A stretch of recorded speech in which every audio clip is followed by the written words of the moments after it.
Malam ini tanggal 7 Rajab Mudhar 1442 kita lanjutkan pengajian tafsir satu hari satu halaman, dan kita sudah sampai pada surah Al-Mulk. Kita akan mempelajari pada malam hari ini insyaallah halaman 563, yaitu surah Al-Mulk ayat 13 sampai 26.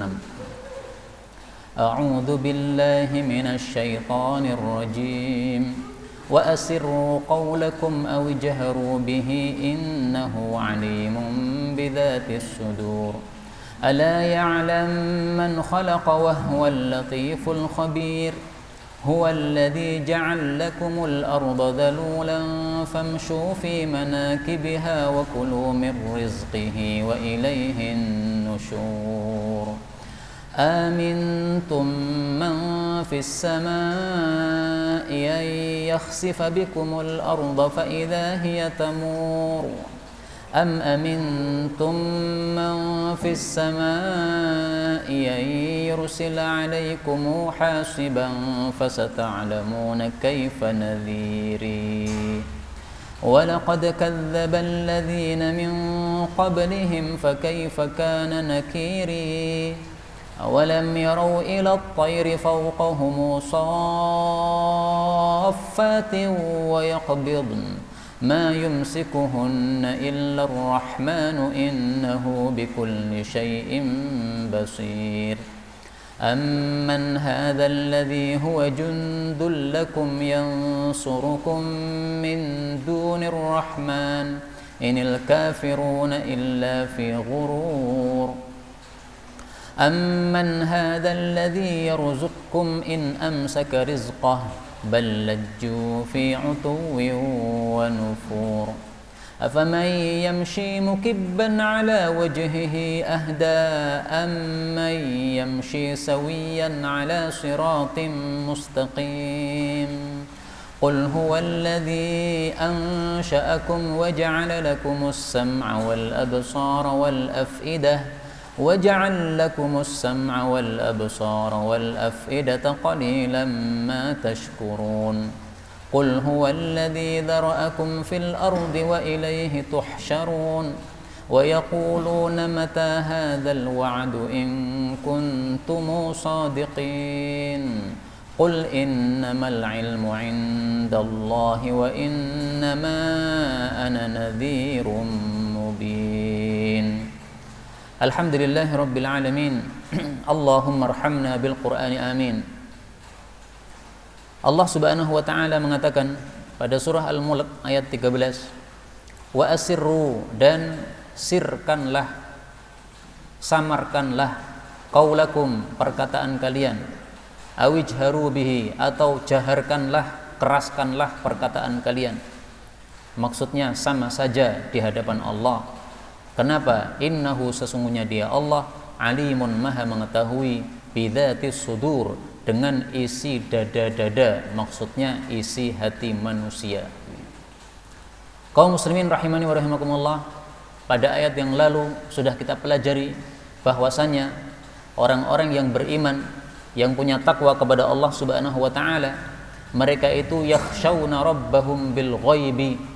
Mereka takut kepada Allah meskipun tidak melihat Allah. Mereka takut kepada Allah meskipun sedang sendirian, tidak ada yang melihat, bil ghaib.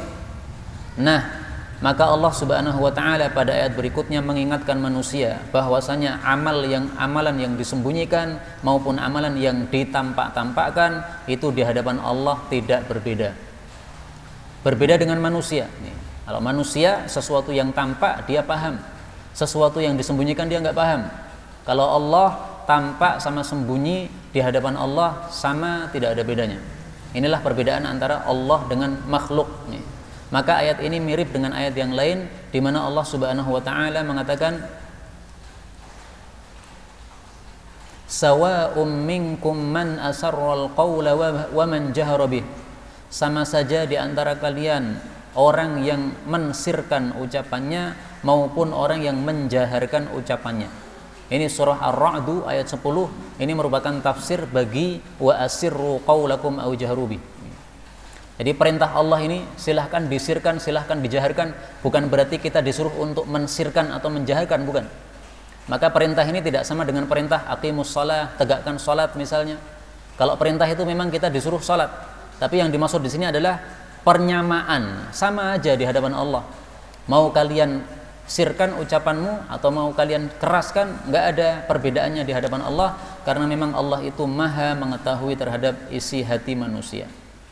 Kemudian Allah mengatakan, ala ya'lam man khalaqa, tidakkah mengetahui zat yang menciptakan itu, maksudnya Allah subhanahu wa ta'ala. Ini pertanyaan, okay? Tapi tidak perlu dijawab karena memang Allah maha mengetahui. Wa huwa, dan dia Allah itu al-latif, yang maha lembut, al-khabir, yang maha mengetahui. Jadi maksudnya zat yang khalaqa, zat yang bisa menciptakan alam semesta ini, manusia ini, maka sepantasnya dia itu adalah zat yang maha mengetahui. Karena Allah subhanahu wa ta'ala menciptakan alam semesta ini menunjukkan bahwa dia sangat maha kuasa. Nah, kalau zat yang sangat maha kuasa, maka tentunya dia adalah zat yang maha mengetahui. Karena kalau dia tidak maha mengetahui, berarti dia tidak maha kuasa. Sementara Allah subhanahu wa ta'ala maha kuasa dengan bukti menciptakan seluruh makhluk ini tanpa ada bantuan dari siapapun juga. Boleh juga ayat ini diartikan lain.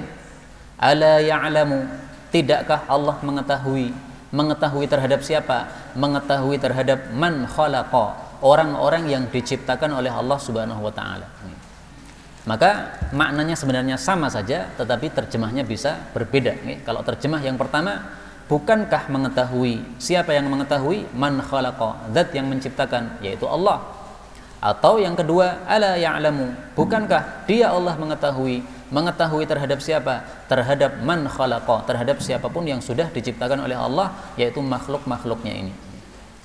Kemudian Allah mengatakan, huwa, dialah alladzi, zat yang ja'ala, telah menjadikan, lakum, bagi kalian, al-arda, bumi ini, dhalulan, rendah, famshu, maka berjalanlah, fi manakibiha, pada punggung-punggung, pada pundak-pundaknya, maksudnya pada seluruh penjurunya, wa kulu, dan makanlah, mir rizqihi, dari rizkinya Allah subhanahu wa ta'ala, wa ilaihi, dan hanya kepada Allah, an-nusyur, kebangkitan setelah kematian, ya, kehidupan setelah kematian.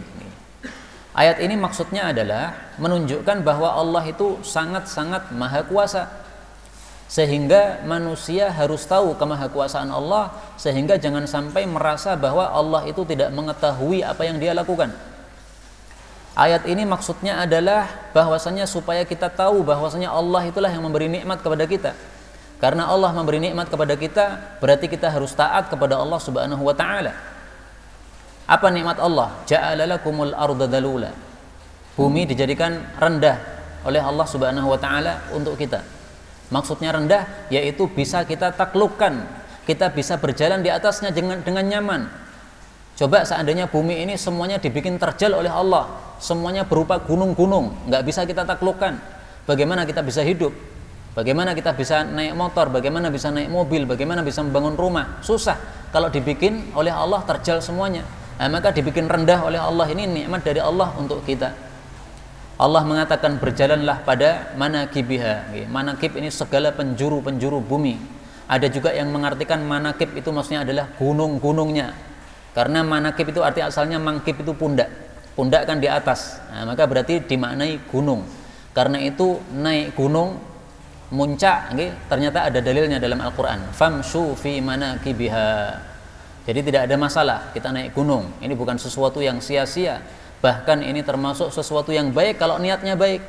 Niatnya apa naik gunung? Niatnya untuk mengetahui lebih dalam bagaimana kemahakuasaan Allah subhanahu wa ta'ala, melihat bagaimana ciptaan Allah dari atas, kelihatan indah sekali sehingga lebih mengagungkan Allah. Bagus seperti ini. Kemudian setelah Allah menyuruh kita berjalan, Allah menyuruh kita kulu, makanlah, berjalan dan makanlah. Ini mengingatkan kita kepada perkataan orang-orang Jawa. Orang Jawa mengatakan obah mamah. Ternyata ada dalilnya dalam Quran, Pak. Famsu, berjalanlah. Kalau sudah berjalan, wakulu, makanlah. Nah, maka obah mamah sesuai dengan ayat Quran ini. Manusia kalau mau bergerak pasti bisa makan. Memang rezeki sudah ditetapkan oleh Allah. Tinggal kamu mau ambil atau tidak. Kalau malas-malasan bekerja, tidak mau bekerja, ya otomatis nggak makan. Itu salah dia, bukan salah Allah Subhanahu wa taala. Kemudian di sini Allah katakan mir rizki, rizkinya Allah, untuk mengingatkan kita bahwa apapun yang kita dapat itu sumbernya dari Allah. Sehingga jangan sombong mengatakan saya kaya karena memang saya pintar, saya buka bisnis apapun pasti lancar. Itu sombong namanya. Ingatlah bahwa Allah mengatakan di sini rizkihi, rizkinya Allah itu Allah berikan untuk kamu itu. Jadi seorang manusia jangan sombong, hendaklah dia paham bahwa rizki yang diberikan oleh Allah itu dari Allah, sehingga dia tidak punya apa-apa, dia hanya mendapatkan atau menerima dari Allah Subhanahu wa taala. Kemudian Allah mengingatkan wa ilaihin nusyur, bahwasanya ada kebangkitan setelah mati dan itu nanti kembali kepada Allah Subhanahu wa taala. Nah, ini mulai Allah menampakkan bahwasanya maksud dari Al-Qur'an ini adalah mengingatkan manusia ada kehidupan setelah kematian. Kemudian Allah mengatakan amintum. Ini boleh dibaca dua bacaan, nggih. Amintum, ini bacaan tahqiq namanya. Amintum. Boleh juga bacaan tashil. Amintum, amintum. Nggih. Jadi yang jelas yang pertama saja. Amintum. Apakah kalian itu merasa aman? Man fis sama, kepada zat yang ada di langit. Maksudnya Allah Subhanahu wa taala. Ayyakhsifa, bahwasanya dia membenamkan bikum terhadap kalian al-ardha, ke bumi. Fa'idha, maka tiba-tiba dia bumi itu tamuru, berguncang. Maksudnya adalah mengingatkan kita kalau kita itu maksiat kepada Allah, maka sebenarnya Allah itu maha kuasa untuk menyiksa saat itu juga. Manusia dilarang untuk riba, masih nekat riba. Apakah dia tidak takut bahwasanya Allah membuat dia terbenam di bumi atau di tanah yang dia sedang melakukan riba di situ? Itu maksudnya. Engkau melakukan zina sembunyi di mana? Di hotel. Apakah kamu tidak paham bahwasanya Allah mampu untuk membenamkan hotel yang kamu zina di situ sehingga masuk ke dalam tanah saat itu juga? Itu maksudnya. Jadi maksudnya Allah itu maha kuasa. Tapi ini menunjukkan juga bahwasanya Allah sungguh maha lembut terhadap para hambanya. Seandainya Allah itu maha marah, suka marah, pasti kita semuanya langsung terbenam di dalam bumi karena kita sering melakukan maksiat. Tapi Allah tidak seperti itu. Allah kasih kesempatan kita untuk malam hari kita istighfar, malam hari kita tahajud, mengingat kembali apa yang sudah dilakukan siang hari tadi, kemudian minta maaf kepada Allah Subhanahu wa taala, membaca istighfar. Nah, maka ini menunjukkan, sekaligus menunjukkan rahmat Allah kepada para hamba-hambanya. Yakhsifa bikumul ard, Allah membenamkan manusia ke bumi. Apakah pernah terjadi? Pernah, yaitu cerita Qarun yang sudah terkenal. Sampai-sampai kalau kita mendapatkan harta di bumi disebut harta karun, itu karena ada kisah Qarun yang dibenamkan oleh Allah di bumi. Surah Al-Qasas ayat 76, cerita Qarun di situ. Inna Qaruna kana min qaumi Musa fabagha alaihim. Sesungguhnya Qarun itu dulu dia kaumnya Nabi Musa. Artinya dia muslim awalnya dulu, ikut menyembah Allah bersama Nabi Musa. Fabagha alaihim, lalu dia zalim terhadap mereka, alias menjadi orang yang jelek, menjadi murtad setelah dia kaya karena tidak bisa bersyukur kepada nikmat Allah Subhanahu wa taala. Di akhir cerita Allah Subhanahu wa taala bicara tentang Qarun, fa khasafna bihi wa bidarihil ardh. Lalu kami benamkan Qarun itu dan juga rumahnya ke dalam bumi. Fama kana lahu min fiyati yansuruna, tidak ada sekelompok pun yang mampu menolong dia min dunillah, dari selain Allah. Wa ma kana minal muntasirin, dia sendiri juga tidak bisa menolong dirinya sendiri. Ini surat Al-Qasas ayat 81. Ini kisah terakhirnya Qarun dibenamkan oleh Allah dalam bumi. Kenapa? Gara-gara sombong. Dia sombong, dia mengatakan utituhu ala ilm, saya diberi kekayaan karena memang saya pintar. Kalau saya nggak pintar nggak mungkin saya kaya. Ini otak saya nih cerdas nih, maka kekayaan melimpah ruah pada saya, harta datang kepada saya, manut sama saya. Kenapa? Pintar saya. Ini sombong. Allah marah, dibenamkan oleh Allah Subhanahu wa taala. Ini umat terdahulu. Nah, umat sekarang Allah Subhanahu wa taala punya rahmat lebih kepada mereka sehingga mereka sombong pun tidak langsung dihukum oleh Allah Subhanahu wa taala. Tapi masih diberi kesempatan untuk apa? Untuk taubat kepada Allah Subhanahu wa taala. Kemudian dari ayat ini kita ambil pelajaran bahwasanya Allah itu man fis sama. Allah itu disebut zat yang ada di langit. Sehingga istilah Allah di langit itu adalah istilah Quran. Dan ini adalah istilah ulama salaf. Ibnu Abbas ketika menafsirkan ayat ini, amintum man fis sama, apakah kalian merasa aman terhadap zat yang ada di langit? Ibnu Abbas mengatakan huwallah, yang dimaksud di sini adalah Allah Subhanahu wa taala. Bandingkan akidah yang lurus seperti ini dengan perkataan-perkataan ahli bid'ah yang mereka mengatakan Allah enggak bertempat katanya.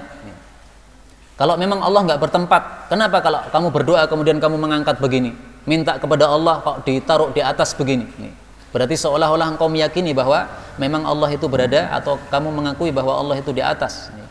Dalil sangat banyak bahwasanya Allah berada di atas, dan itu tidak menunjukkan bahwasanya Allah seperti makhluk, enggak. Kalau makhluk kan bertempat, kita berada di masjid, bertempat seperti ini. Kalau kita keluar dari masjid, berarti tempat kita udah pindah. Allah tidak seperti makhluk, tetapi Allah mengatakan dia di langit, ya sudah kita terima dia di langit, selesai masalah. Tapi bukan berarti Allah seperti manusia, yaitu terlingkup tercakup oleh tempat, enggak tercakup oleh tempat. Maka yang dimaksud man fis sama ya adalah Allah, dan yang dimaksud fis sama itu bukan berada di dalam langit alias tercakup oleh langit, enggak, tapi maksudnya di atas langit ya. Man fis sama, man alas sama, zat yang ada di atas langit, yaitu Allah Subhanahu wa taala. Ibnul Qayyim mengatakan 1000 dalil dalam ayat Al-Qur'an kalau dicari bahwasanya Allah itu di atas. 1000 dalil ya, ayat-ayat yang bicara tentang Allah di atas. Kemudian berikutnya Allah mengatakan apakah amintum, kalian itu merasa aman, man fis sama, terhadap zat yang ada di langit, di atas langit maksudnya, yaitu Allah. Ayyursila, bahwasanya Allah akan mengirim alaikum kepada kalian hasiba. Hasiba itu adalah angin yang berkerikil. Jadi tidak hanya angin doang, tapi angin bawa kerikil, menghancurkan semua yang diterjang. Fasata'lamuna, maka kalian akan mengetahui kaifa nadhir, bagaimana ancamanku. Nadhir ay ingzar, ancaman.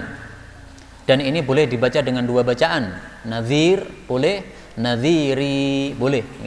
Karena ini sebenarnya asalnya itu panjang. Tapi karena di akhir ayat kemudian dihapus ya-nya menjadi nadhir. Tapi dimunculkan lagi nggak apa-apa. Kaifa nadhiri, bagaimana ancaman Allah Subhanahu wa taala. Maksudnya adalah kalau kalian sudah melihat bagaimana Allah kirimkan siksa, baru kalian tahu betapa dahsyatnya ancaman Allah Subhanahu wa taala. Orang-orang yang pernah mengalami tsunami Aceh tahun 2000 berapa? 4 nih. 2004 akhir kalau nggak salah nih. Nah, maka mereka baru tahu bagaimana dahsyatnya ancaman Allah, siksaan Allah Subhanahu wa taala. Yang mengalami gempa di Jogja tahun berapa dulu itu? Nah, maka baru mengetahui bagaimana dahsyatnya ancaman Allah Subhanahu wa taala. Memang Allah kalau menurunkan siksa, siksanya dahsyat. Allah mengatakan, "Inna batsya rabbika lasyadid." Surah Al-Buruj ayat 12. Sesungguhnya siksaan Allah sungguh sangat dahsyat.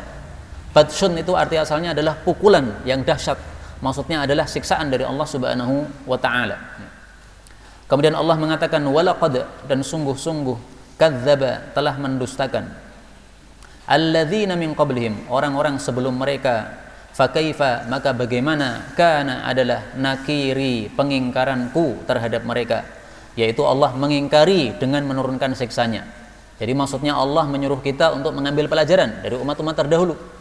Umat terdahulu mendustakan, disiksa oleh Allah, hancur lebur, nggak ada sisa. Nah, maka maksudnya wahai umat akhir zaman, umat Nabi Muhammad SAW, ambil pelajaran dari umat terdahulu. Allah sengaja menyisakan bekas-bekas umat terdahulu. Kaum Samud misalnya, bekas kampung mereka masih ada, supaya manusia ambil pelajaran. Jasadnya Fir'aun masih ada, supaya manusia ambil pelajaran. Nih lihat, orang yang mengingkari apa yang dibawa oleh Nabi, disiksa oleh Allah seperti ini. Nah, demikian juga umat akhir zaman sama aja. Allah mampu untuk menghancurkan kita sebagaimana menghancurkan umat-umat terdahulu. Kemudian Allah mengatakan awalam yarau, apakah mereka belum melihat ila thairi, kepada burung, fauqahum, di atas mereka, sofatin, yang bersof-sof. Maksudnya adalah yang membuka sayapnya begini, berbaris untuk terbang. Wa yaqbidun, dan mereka itu menggenggam, maksudnya menggenggam sayapnya, yaitu sayapnya ditutup, tetapi tidak jatuh dari langit. Maka Allah mengatakan ma yumsikuhunna, tidaklah menahan mereka dari jatuh illar rahman, kecuali Allah ar-Rahman yang maha penyayang. Maka sayangnya Allah terhadap burung termasuk di sini yaitu tidak dibikin jatuh padahal dia tidak mengepakkan sayapnya. Innahu, sesungguhnya dia Allah itu bikulli syai'in, terhadap segala sesuatu, basirun, maha melihat, maha mengetahui. Ayat ini menunjukkan bahwa apapun yang ada di atas muka bumi ini, di alam semesta ini semuanya yang mengatur adalah Allah Subhanahu wa taala. Dan kita disuruh untuk memperhatikan apa yang sudah diciptakan oleh Allah ini supaya kita mengetahui bagaimana maha kuasanya Allah. Melihat matahari, melihat bulan, melihat burung, burung-burung, demikian juga makhluk-makhluk yang lain. Ini juga termasuk ayat-ayat Allah. Karena ayat Allah ada dua macam, Pak. Ada ayatun qauliyah, ayat-ayat yang merupakan kalam Allah, yaitu Al-Quran. Ini adalah kalam Allah, disebut qauliyah. Qaul itu adalah ucapan. Ada juga adalah ayatun kauniyah, ayat-ayat yang merupakan makhluk-makhluk Allah. Semuanya ayat Allah. Ayat itu apa sih? Ayat artinya tanda. Tanda apa? Tanda kekuasaan Allah. Nah, maka Al-Quran adalah tanda kekuasaan Allah, karena disebutkan di situ tanda-tanda kekuasaan Allah yang banyak. Demikian juga ayat kauniyah, semua makhluk ini tanda kekuasaan Allah. Kita disuruh melihat burung, lihat burung. Burung ketika dia mengepakkan sayapnya begini, terbuka, dia bisa terbang, nggak jatuh, wajar. Tapi ketika dia tutup sayapnya begini, kadang menutup satu sayapnya masih terbuka. Kok dia nggak jatuh juga? Kenapa nggak kemudian tiba-tiba oleng? Coba seandainya pesawat terbang kita, sayapnya dipotel misalnya, pasti dia langsung oleng. Itu karena ciptaan manusia. Tapi ciptaan Allah Subhanahu wa taala, burung-burung ini satu sayapnya ditutup, dia masih tetap terbang seperti sedia kala. Bahkan kedua sayapnya ditutup juga tidak jatuh juga. Maka Allah Subhanahu wa taala suruh kita perhatikan tanda-tanda yang ada di atas muka bumi ini. Karena itu Ali bin Abi Thalib mengatakan, wa fi kulli syai'in ayatu tadullu ala annahu wahidu. Wa fi kulli syai'in ayatu, dalam segala sesuatu ada tanda. Tanda apa? Tadullu ala annahu wahidu, yang menunjukkan bahwasanya Allah itu memang Maha Esa, tidak ada tandingannya, dialah yang mampu melakukan segala yang diinginkan. Kemudian Allah mengatakan, amman hada, atau apakah orang ini, alladzi, yang huwa, dia itu, jundul lakum, tentara bagi kalian, yang surukum, menolong kalian, min dunir rahman, dari selain Allah ar-Rahman. Inil kafiruna, tidaklah orang-orang kafir itu, illa, kecuali, fi ghururin, di dalam tipuan. Maksudnya, orang-orang kafir itu mengira bahwasanya mereka punya Tuhan-Tuhan, arca-arca yang mereka sembah itu mampu menolong mereka seandainya Allah kirim siksa. Maka Allah tanya dengan ayat ini, amman hadzal ladzi huwa jundul lakum yang surukum min dunir rahman. Maka Allah jawab, kalau memang kalian meyakini bahwa Tuhan-Tuhan yang kalian sembah itu, yang kalian anggap bisa menolong dari siksa Allah, kalau kalian mengira seperti itu berarti inil kafiruna illa fi ghurur, berarti kalian itu tertipu oleh pikiran sendiri, tertipu oleh apa? Pemahaman yang batil, tertipu oleh pemikiran yang batil, fata morgana. Tidak mungkin Tuhan-Tuhan yang arca yang dibuat oleh manusia seperti itu kemudian bisa menolong dari siksa Allah Subhanahu wa taala, enggak ada. Coba perhatikan, di mana ada siksa Allah di atas muka bumi yang bisa ditolak, di mana contohnya? Sampai hari ini enggak ada contoh. Allah kirim banjir, siapa yang bisa nolak? Enggak ada yang bisa nolak. Allah kirim tsunami, ada alat yang bisa nolak? Enggak ada. Allah kirim gempa, ada yang bisa nolak? Enggak ada. Konon Jepang paling sering gempa. Akhirnya mereka pinter, pakai akal, membuat satu rumah di mana rumah ini kalau terjadi gempa hanya goyang-goyang tapi nggak jatuh, kayak mobil dikasih pir, sehingga kalau gerunjal dia hanya goncang-goncang aja tetapi masih aman. Meskipun seperti itu, Allah suatu saat kirimkan gempa, akhirnya rumah-rumah yang mereka siapkan hancur juga. Ternyata gempanya Allah lebih pintar daripada rumah yang mereka bangun. Mereka berpikir lagi gimana caranya buat rumah yang masih bisa aman dengan gempa yang dahsyat. Maka mereka tidak mampu untuk bisa menolak siksaan Allah apabila sudah datang. Kemudian Allah mengatakan, amman hadzal ladzi, apakah ini orang yang yarzuqukum, memberi rizki kepada kalian, In amsaka, jika dia Allah itu menahan rizqahu, rizkinya, bal bahkan laju, mereka berterus-terusan fi utuwin, di dalam melampaui batas, wa nufurin, dan lari. Nah, ini sama dengan ayat sebelumnya. Orang-orang kafir meyakini bahwasanya rizki tidak harus dari Allah Subhanahu wa taala. Nah, maka ditanya oleh Allah, amman hadzal ladzi yarzuqukum in amsaka rizqah. Coba kalau Allah menghentikan rizkinya, bumi disuruh tidak menumbuhkan tumbuh-tumbuhannya, langit disuruh tidak menurunkan hujannya, siapa yang bisa menurunkan hujan selain Allah? Siapa yang bisa menumbuhkan tanaman selain Allah Subhanahu wa taala? Kalau memang meyakini bahwasanya Tuhan-Tuhan itu bisa berbuat seperti itu. Nah, sebenarnya orang-orang kafir zaman dulu itu masih lebih baik mungkin daripada kafir zaman sekarang, Pak. Kafir zaman dulu itu masih percaya dengan Allah Subhanahu wa taala, bahwa Allah itu yang mengatur alam semesta. Bahwasanya Allah itu yang menciptakan langit, menciptakan bumi, menciptakan tumbuhan dan sebagainya. Sehingga mereka kalau sedang susah, larinya pasti langsung kepada Allah. Mereka lari kepada arca-arca itu kalau kondisinya tenang saja. Duitnya banyak, bisnisnya lancar, nah itu baru nyembah Tuhan-Tuhan arca itu. Tapi kalau bisnisnya seret, atau ada masalah hidup, atau sedang berada di lautan kemudian goncang-goncang ini kapalnya mau tenggelam, mereka langsung lari kepada Allah, langsung ingat Allah Subhanahu wa taala. Buktinya ini riwayat di dalam kitab Sunan.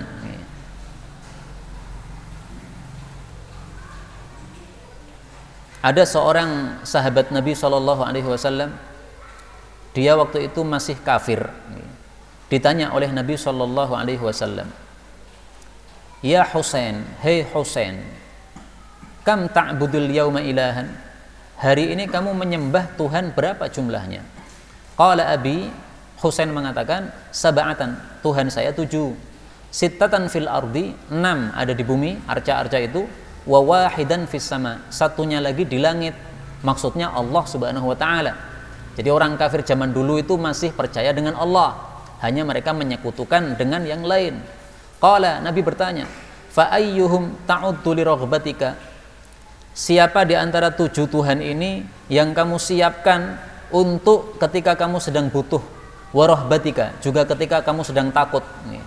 Qala, dia menjawab, alladzi fis sama, zat yang di langit lah.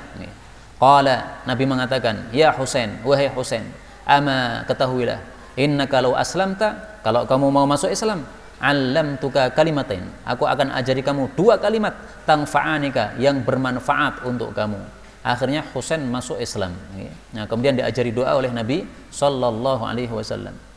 Ini hadisnya memang riwayat Imam Tirmidzi, derajatnya dhaif, tetapi maknanya sahih, bahwasanya orang-orang kafir zaman dulu mereka juga menyembah Allah, maksudnya mengetahui bahwasanya Allah itu yang maha kuasa, tetapi mereka memang menyekutukan penyembahan kepada Allah Subhanahu wa taala. Mereka sembah berhala kalau pas tenang, pas susah sembah Allah Subhanahu wa taala, doanya kepada Allah Subhanahu wa taala. Nah, maka kembali ke sini, Allah menyuruh orang kafir untuk mikir, kalau seandainya Allah itu amsaka rizqah, menahan rizki tidak diberikan, maka siapakah yang bisa memberi rizki? Kalian kan tahu bahwasanya yang mengatur semuanya adalah Allah Subhanahu wa taala.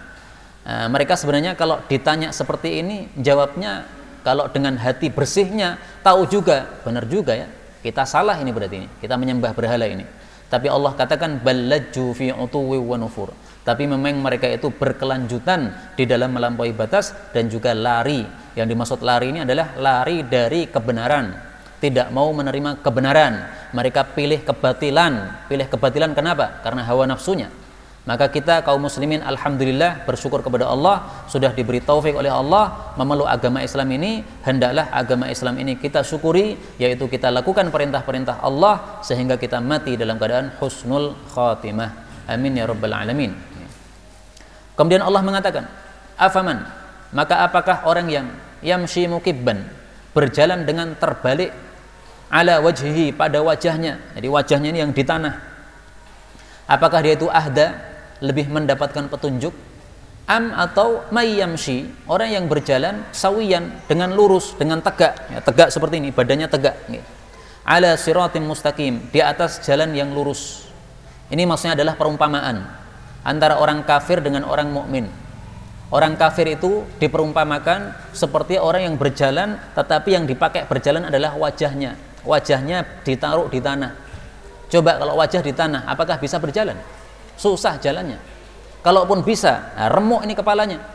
Dan dia tidak akan bisa melihat jalan. Wong matanya berada di tanah. Menuju kemana nggak paham dia. Itulah perumpamaan orang kafir. Mereka itu orang yang tersesat, tidak tahu berjalan ke arah mana. Orang beriman perumpamaannya seperti orang yang berjalan lurus. Orang yang berjalan lurus ini paham, Pak. Oh, ini jalannya, ini bletoknya di sini. Oh, ini jalannya, ini tangganya di sini. Oh, ini jembatannya di sini. Karena dia lurus. Matanya melihat ke depan, bisa paham mana jalan yang lurus. Nah, karena itu perumpamaan orang mukmin seperti ini. Dia paham betul hidup harus bagaimana.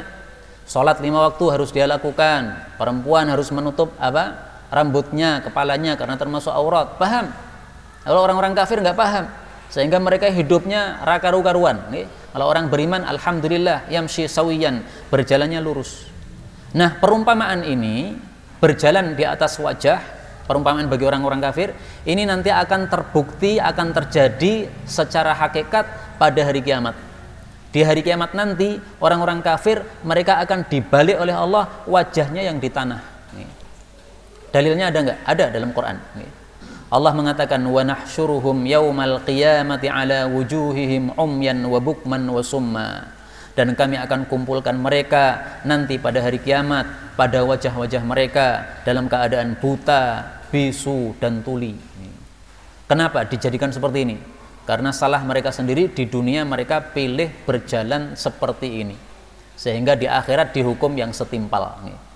Kemudian Allah mengatakan, qul, katakanlah, huwa, dia Allah itu alladzi, zat yang ansha'akum, menumbuhkan kalian, maksudnya menciptakan kalian. Wa ja'al, dan Allah menjadikan lakum, bagi kalian, as-sam'a, pendengaran, wal absar, penglihatan, wal af'idah, dan akal-akal atau pikiran-pikiran, qalilan, sedikit, ma tashkurun, apa yang kalian itu bersyukur. Jadi maksudnya Allah mengingatkan kita bahwa Allah itu sudah banyak nikmatnya, tapi kita sedikit syukurnya. Nikmat Allah apa? Contohnya pendengaran. Pendengaran ini kan nikmat besar, Pak. Coba kalau kita nggak punya pendengaran, susah kita hidup. Mungkin banyak yang mati. Kenapa? Dibel-bel oleh mobil di belakangnya nggak dengar, akhirnya ditabrak, terjang. Sepur lewat nggak dengar, ya udah terjang. Kenapa? Tidak punya telinga. Ini nikmat dari Allah Subhanahu wa taala. Absor, mata juga begitu. Coba kalau kita hidup tanpa mata, gimana coba? Susahnya hidup tanpa mata. Kalau memang kita tidak punya mata, silahkan dicoba. Suatu saat mata ditutup, kemudian suruh berjalan. Betapa susahnya seperti ini. Nah, maka ini nikmat Allah. Allah mengatakan qalilan ma tashkurun, sedikit kalian itu syukur. Maksudnya syukur gimana? Maksudnya syukur adalah menggunakan nikmat Allah Subhanahu wa taala untuk mentaati Allah. Itu maksudnya syukur. Jadi syukur itu jangan disalahpahami seperti orang-orang zaman sekarang nggak paham bagaimana bersyukur. Mengingat kemerdekaan Indonesia ini nikmat yang besar, akhirnya bersyukur. Syukurnya bagaimana? Kerupuk digantung, dicakoti, lomba. Ini masih lebih mending daripada yang lebih ngeri lagi. Laki perempuan dikumpulkan, bapak ibu, padahal bukan mahramnya, sama tetangganya. Kemudian diberi aba-aba, pegang kepala, pegang dada, dada ini sopo tak pegang ini, dadanya orang lain seperti ini. Dan itu disengaja laki perempuan supaya rame katanya mensyukuri kenikmatan kemerdekaan Indonesia. Itu bukan syukur namanya seperti itu namanya kufur seperti itu. Jadi mereka ingin mensyukuri tapi caranya cara kufur, kebalik. Tashkurun, syukur itu definisinya adalah isti'malun ni'mah fit ta'ah, menggunakan nikmat Allah dalam ketaatan, itu namanya syukur. As-sam'a, pendengaran, kita gunakan untuk setel murattal, itu namanya syukur. Mendengarkan Quran. Kalau mendengarkan musik itu berarti kufur, tidak menerima, tidak mensyukuri nikmat pendengaran dari Allah Subhanahu wa taala. Karena itu jangan sekali-kali setel musik di rumah. Setellah Quran di rumah. Setel musik di rumah, rumahnya nggak berkah, setan yang datang, malaikat pergi. Setel Quran di rumah, malaikat yang datang, setannya pergi, kebaikan, berkah muncul di rumah kita. Absor, mata juga begitu. Kita lihat, kita ambil mushaf Al-Quran, kita baca Quran, ini berarti mensyukuri nikmat mata, baca Quran. Afidah, pikiran juga begitu. Maka marilah kita sedikit merenung ayat 23 ini.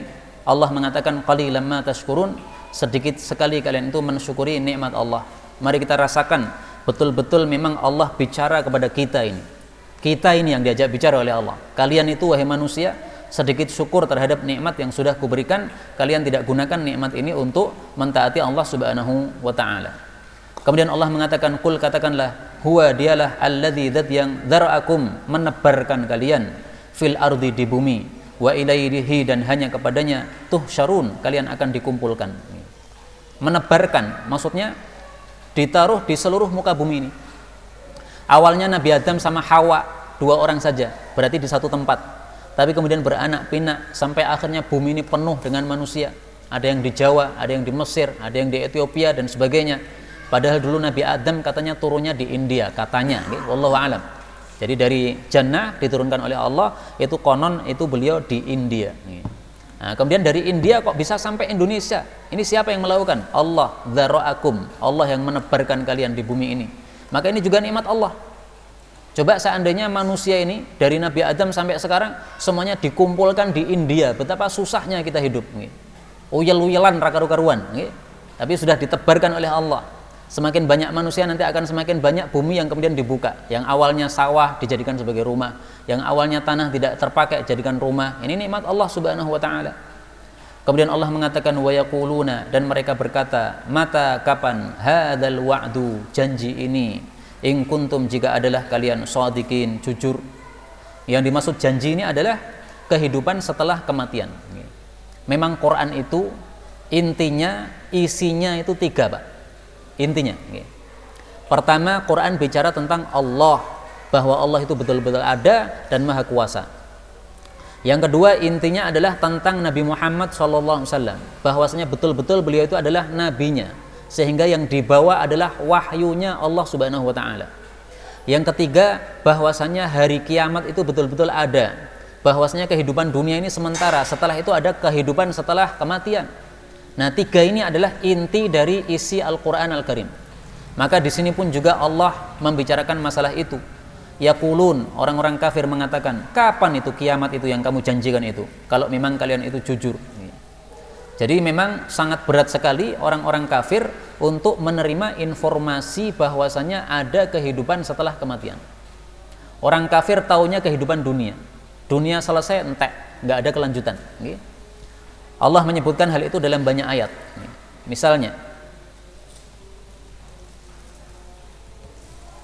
Allah mengatakan pada surah Ar-Rum ayat 7, ya'lamuna zahiran minal hayatid dunya wa humu 'anil akhirati humu ghafilun. Ya'lamun, mereka mengetahui zahiran minal hayatid dunya, yang zahir dari kehidupan dunia saja. Wahum, dan mereka itu 'anil akhirah, dari akhirat, hum ghafilun, mereka adalah orang-orang yang lalai. Memang nggak percaya kepada akhirat sehingga lalai dari akhirat. Ini orang-orang kafir. Nah, kita orang-orang beriman, kita berbeda dengan mereka. Kita yakin bahwasanya di dunia ini hanyalah sementara, setelah itu nanti ada kelanjutan, yaitu akhirat. Marilah keyakinan kita ini kita tambah keyakinan tersebut dengan sikap. Karena banyak umat Islam yang kalau ditanya, yakin nggak ada akhirat? Yakin. Ada surga? Ada neraka? Ada. Tapi sikapnya seperti tidak yakin. Dia menuduh orang sakarepe dhewe. Dia mendolimi orang sakarepe dhewe. Dia mengambil harta orang sakarepe dhewe. Padahal kedzoliman ini semuanya nanti akan menjadi bumerang untuk dia. Nanti dia akan disuruh oleh Allah untuk mengganti kedzoliman itu kepada orang-orang yang pernah dizolimi. Yang dulu dituduh di dunia ditanya, dipanggil sama Allah, kamu dulu dituduh sama orang ini, iya. Nah, sekarang yang menuduh dipanggil oleh Allah, yang nuduh sini, ya, kamu bayar kepada orang yang kamu tuduh ini, karena kamu zalim, pahalanya suruh berikan. Nah, sekarang banyak umat Islam gitu, mereka percaya ada kiamat, ada jannah, ada neraka, tapi main tuduh sakarepe dhewe. Mengatakan ini khawarij kah, mengatakan ini syiah kah, padahal ahli sunnah. Nah, ini kan main tuduh seperti ini. Ini berarti seperti nggak yakin. Karena itu mereka-mereka yang suka menuduh umat Islam, saya ingatkan, kalau kalian betul-betul yakin terhadap akhirat, ingatlah bahwa tuduhan kalian itu adalah kezaliman, nanti akan kalian bayar dengan pahala-pahala yang kalian sudah kumpulkan di dunia. Na'udzubillah. Allah kemudian mengatakan, "Qul," katakanlah, "innama," sesungguhnya tiada lain, "al ilmu," ilmu itu, "indallah," di hadapan Allah. Maksudnya ilmu tentang kiamat hanya Allah yang tahu. Wa innama ana, adapun saya, tiada lain saya ini, nadhirun, pengancam, mubinun, yang nyata. Jadi Rasulullah juga tidak tahu kapan kiamat. Karena itu siapa yang mengatakan kiamat akan terjadi tahun sekian sekian sekian, bohong belaka. Nabi Muhammad saja orang yang paling alim, beliau nggak tahu kiamat. Beliau mengatakan innamal ilmu indallah, ilmunya kiamat hanya Allah yang paham. Malaikat Jibril saja, malaikat yang paling utama, dia ketika ditanya oleh Nabi Muhammad, "Hei Jibril, kapan kiamat?" Dia mengatakan, "Saya tidak tahu." Mal mas'ulu anha bi'a'lami minas sa'il, yang ditanya tidak lebih tahu daripada yang bertanya. Malaikat Jibril nggak tahu, Nabi Muhammad nggak tahu. Tiba-tiba ada orang mengatakan akan terjadi begini-begini, kiamat pada tahun sekian tahun sekian. Bohong, bohong, belaka, bohong. Tidak mungkin. Na'udzubillah min syarri dzalik. Dan inilah yang dapat kita pelajari pada malam hari ini. Mudah-mudahan ada manfaatnya. Subhanakallahumma rabbana bihamdika asyhadu an la ilaha illa anta astaghfiruka wa atubu ilaik. Walhamdulillahi rabbil alamin.